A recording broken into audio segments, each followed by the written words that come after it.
Alright, so look, I don't pretend to be a rocket scientist or anything, but here's what I do know.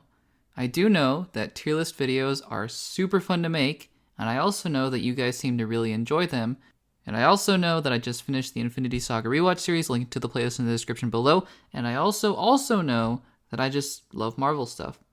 So, here we are. In today's video, pretty simple, I'm going to be ranking a bunch of MCU heroes and putting them on a tier list. Keeping a couple things in mind, first of all, this isn't my tier list, I didn't make it, so therefore there may be some heroes that you think are weird that they're on this list, or maybe you think that a couple are missing and you're wondering why. It's because this is the best one that I could find, and I thought it had all the heroes that I thought were important, at least to the MCU. So, there's that. If you guys want to try this out for yourselves, I will leave the link to this in the description down below as well. And secondly, it's important to lay out my criteria because this could be very different depending on what the criteria is. Like, for example, if I were just ranking them based on how much I like them versus their powers versus, I don't know, how cool they look. I don't know. Those lists would look extremely different. So, it's important that I lay out my criteria. And I'm going to be looking at a lot of different factors, 6 to be exact. So, here they are. My 6 criteria are powers and ability, 1, actors/performances, 2, visual style, 3, as in, what do they look like when they're blasting people, I guess. Number 4 is costume. Number 5, alter ego/duality, like how well do they straddle the line, for example, between Peter Parker and Spider-Man. And number 6, their MCU character arc. Alrighty, with all of that out of the way, let's get started with this MCU heroes tier list. Starting off with Ant-Man, who I'm going to put in the A tier. I know this is a really small minor thing, but costume is a part of this, and I will say that I actually do prefer the original Ant-Man movie costume a lot more than the ones in Civil War, Ant-Man and the Wasp, Endgame, etc. I don't know, there's just something about it that I like a little more. Anyways, all that to say, I don't think the new costume, the current costume, is the greatest one. However, like I've mentioned so many times before, Paul Rudd is a national treasure. I love Paul Rudd, and of course, his power sets are really interesting. He's had a huge impact on the MCU, so A tier. Up next is Black Panther, who I'm going to put in the B tier. Now, this is nothing against Black Panther as a character or Chadwick Boseman as an actor. I just don't think we've seen enough of him. And on top of that, I think while Chadwick Boseman is great in the role, we haven't really been able to flesh him out as much as I'd like to. And he hasn't been in the MCU that long. Admittedly, he's only been 4 movies. So I think there's a great chance in Phase 4 and Phase 5 that he's going to jump up to the A tier. I have no doubt. In the meantime, his Vibranium Wakandan technology is amazing, and he just plays the character Chadwick Boseman does really well. Up next is Black Widow, who I'm going to put in the A tier. Now, she's really close to the S tier. I really was considering putting her in there. I just think that maybe after the Black Widow movie, I would put her in the S tier. I don't know, depending on how good that is. I just think that unlike some of the other S tier characters, she hasn't been as huge of a character in all of the movies that she's been in. And also, her power skill set is honestly kind of disappointing. Like, she just kicks people. For example, I didn't really like her character in Age of Ultron all too much. In Civil War, she was okay. Infinity War, okay. Mostly she was really good in the first Avengers, in Winter Soldier, and in Endgame. But again, Scarlett Johansson plays this character amazingly, and so she goes in the A tier. Next up is Bucky, or the Winter Soldier, who I'm going to put in the B tier. I think Bucky is a really interesting character, and I think he has some really interesting power sets, so I'd be really interested to see how the Falcon and the Winter Soldier might change my mind on this character. However, at this point, I just haven't seen enough. Personally, and I know he's been brainwashed, I get it, but I'm just not the biggest fan of Sebastian Stan's performance as his character. It seems very one-note and muted, and again, I know he's been brainwashed, I get it. And so I really think the Falcon and the Winter Soldier has a big chance to really change my mind on this character. That being said, his power set is really cool, his MCU backstory is really interesting, costume is okay, the metal armor is pretty cool, and in general, he's just a cool character. I just haven't really seen enough. Next up is Captain America, and he's going in the S tier. Do I really need to say anything else? I mean, it's Captain America, right? He is Captain America. So, yeah. Next up, Captain Marvel, going in the C tier. Listen, I don't think she's a terrible character. Like I've said in my Captain Marvel review, I think she's okay. Brie Larson plays her pretty well. She's pretty witty, charismatic, all of that. Endgame really did sour me on this character, though, and I think she has a lot of growth left in her. Like, the Captain Marvel that I've seen so far is really reminiscent of the first Thor movie, that iteration of Thor, but he, since then, has really grown into a really great character. So I have no doubt that Captain Marvel has a chance to shoot up the rankings. I just think for now, she's way too powerful, and her ego kind of needs to be smushed a little bit in order for her character to grow. Up next, Doctor Strange, going in the B tier. I think his character is really interesting, and if anyone has the potential to go up to A or S tier in the next 3 or 4 years, I think it's Doctor Strange. Because especially with the Multiverse of Madness, I think there's a lot of potential for this character to be really powerful, but also really interesting. Since Doctor Strange, we haven't seen a lot of vulnerability in this character. And while Benedict Cumberbatch plays his character okay, I think, maybe not the greatest, he does a good job with it. I think there's just a little bit left to be desired with this character. I do think, though, that he has a huge ceiling and huge potential, and I cannot wait to see what happens in Multiverse of Madness. Next up is Drax the Destroyer, and I'm going to put him in the D tier. So to be honest, the reason I deleted the F tier is because I don't really think any of these MCU characters are really that bad. That being said, I think Drax has the most potential in future MCU movies, but also the most wasted potentials in the past MCU movies. Because this is Drax the Destroyer, one of the most interesting characters in the comic books, to where he was literally programmed to destroy Thanos. And what do we see in Guardians 2, Infinity War, and maybe a little bit of Endgame, is that he's a joke. He's a literal joke. To me, it's less about Dave Bautista not being funny, because I think he really is funny. I just think I want a little bit more seriousness that we got a hint of in the first Guardians, although the first Guardians was sort of trending to have him be the comedic relief. Anyways, I need a little bit more from Drax, you know? Next up is Falcon. I'm going to put him in the C tier. I think Anthony Mackie's performance is pretty good, and I think, again, like I said, with a lot of these characters, in Phase 4 with Falcon and the Winter Soldier, he has the potential to shoot up these tier list rankings. That being said, his character is not very interesting. His power set is not very interesting. His costume is okay. There's no real duality with this character. It's just Sam Wilson, the Falcon. So, kind of a boring character as of right now. Has potential, though. Next up is Gamora. I'm going to put her in the B tier. This character's backstory, I think, is really interesting, and it shoots her up the rankings. I think Zoe Saldana's performance is fine. I think a lot of other people could have done it as well, but I think she does a good job. I just think there's a little bit left to be desired with this character, and the fact that she came back in Endgame, I wasn't overjoyed with that fact. I was like, oh, cool, she's back. That's cool. But I wasn't like, oh my goodness, she's back. Her power set, her visual style, it's okay. She fights with a sword, sometimes with a gun. It's fine. Whatever. A fellow Guardian, Groot, is up next, and I'm going to put him also in the B tier. I think Groot is amazing. I think just on-screen presence, baby Groot, teen Groot, adult Groot, whatever. He's just so funny, so endearing, so charming. The We Are Groot moment, amazing. I just don't really see that much depth with this character. He's more of a side comedic relief character, which is fine.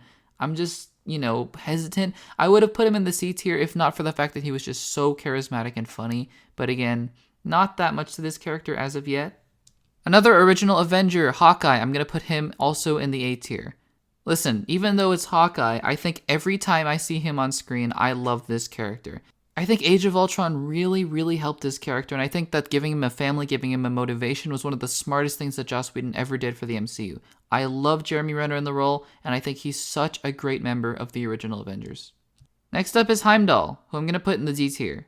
Now again, I don't hate Heimdall as a character, I don't hate Idris Elba's performance, I just think he's kind of boring and doesn't really do anything. And on top of that, Thor the Dark World, he kind of butchers it, like, really badly. The Dark Elves are literally right there, I know, I get it, he can't really see them, whatever, but like, he's pretty terrible at his job. I just don't know. Like, when he died in Infinity War, I was like, okay, I don't really care that much, I guess, about this character. Like, Thor's like, he's my best friend or whatever, but I'm like, I don't really see that in you, so, yeah. Now, Hulk, another OG Avenger, I'm going to actually put in the B tier. And the reason for that is because of Smart Hulk.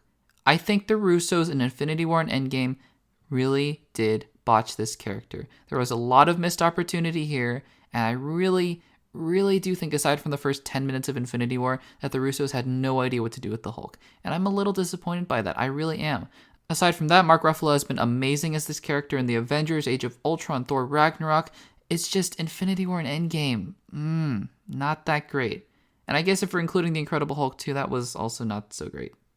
Iron Man's going in S tier. Again, do I need to say anything else? Korg, I'm going to put in the C tier. I think the only thing great about him is the performance, and that performance by Taika Waititi is amazing. Aside from that, he's a pile of rocks. So, C tier, I guess. Maybe if they give Korg some compelling storylines in Thor Love and Thunder, then maybe, but he's playing Fortnite, and that wasn't my favorite part of Endgame. Now, Loki, I'm going to put in the S tier as well. I think Loki has benefited a lot from amazing character development throughout the many, many films that he's been in. And yes, I know he's fake died so many times, but I really do think that Tom Hiddleston's Loki deserves to be in the upper tier with Iron Man and Captain America. I think just the way he plays this character, his visual style, maybe not the greatest, but he does have a penchant for mischief. So the fact that he can create illusions and all that sort of stuff, he's like a semi-sorcerer, right? He acknowledges that in Thor Ragnarok. And I just think the hurt and the betrayal behind this character and the motivation to please his father at the beginning, I think all that is expertly done. One of the best villains and anti-heroes in the MCU. And I guess he's a hero now, right? He's on this list.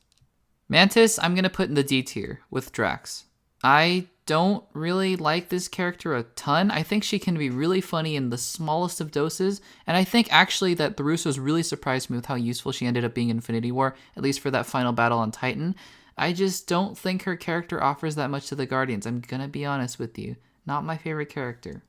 Now Nebula I'm gonna put in the B tier. There are a couple of reasons why I put her here instead of A or C tier. One being her backstory, which I think is amazing. Like, she has so much pain and suffering and hurt in her, and the fact that she's able to really stand up for herself and become a part of the Avengers and the Guardians, I think that's incredible. I think visually, the costume is outstanding. Like, the prosthetics they put on Karen Gillan, amazing. But at the same time, I'm not a huge fan of Karen Gillan's performance as this character. I'm really not. And on top of that, her powers, she doesn't have many. She's just kind of a blue alien. So yeah, I'd put her in the B tier. Nick Fury goes in the A tier, for sure. I think Nick Fury is a great character. I don't put him in the S tier because does he have powers? Not really. But his character arc, the visual style, the performances, just his overall MCU character backstory, like you get to see a little bit more of that in Captain Marvel. Everything is incredible. Again, the one thing holding me back is that he can't do anything besides shoot a gun, and also he hasn't been in a lot of the MCU in terms of just pure minutes. Aside from that, Samuel L. Jackson, amazing as this character. Yeah, so Odin, C tier. Like, Anthony Hopkins is Anthony Hopkins, but he's also like a terrible dad to both Thor, Loki, and Hela.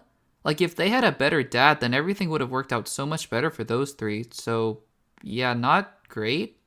Okoye I'm going to put in the C tier, and it's simply because we just haven't seen enough of her, and her character is just pretty one-note. Like, I serve the king, I'm very loyal and all of that, and that's great. She was really great in Infinity War, Endgame, Black Panther, but, you know, just haven't seen enough of her, really, to be sure.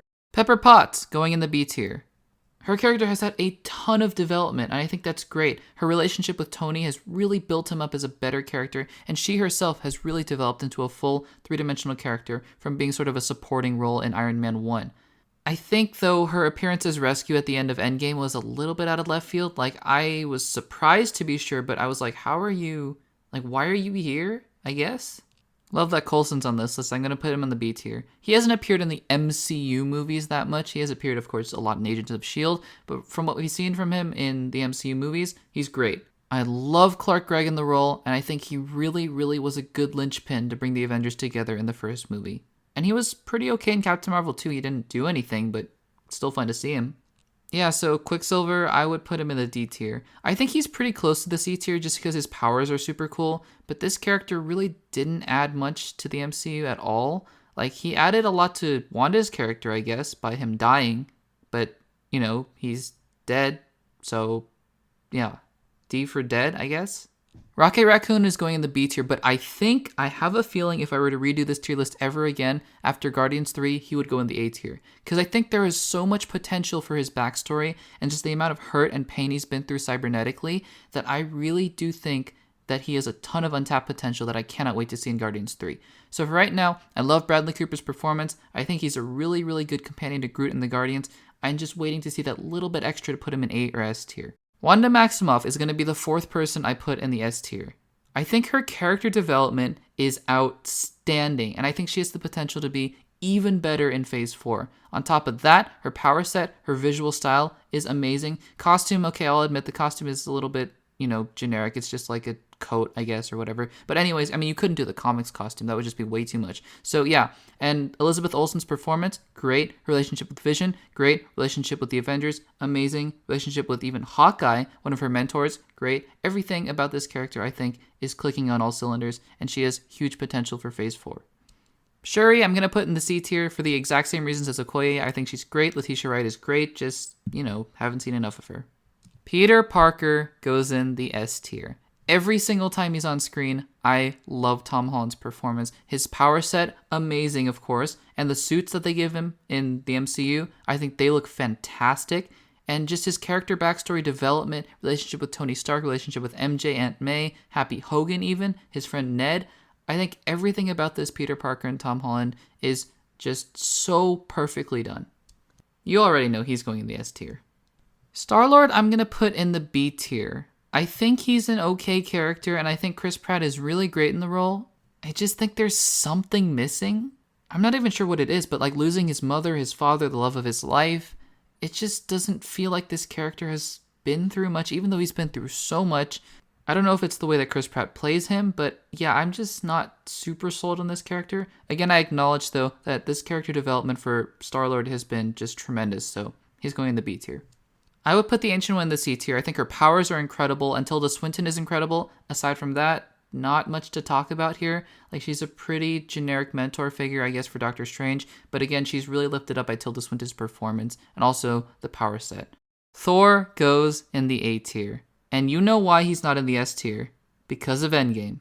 If they had just stuck the landing in Endgame, he would be in the S tier. I think Infinity War Ragnarok Thor is the best iteration of Thor we're going to get maybe ever, depending on what they do in Love and Thunder. Endgame Thor. Endgame Thor. Vision, I'm also going to put in the A tier.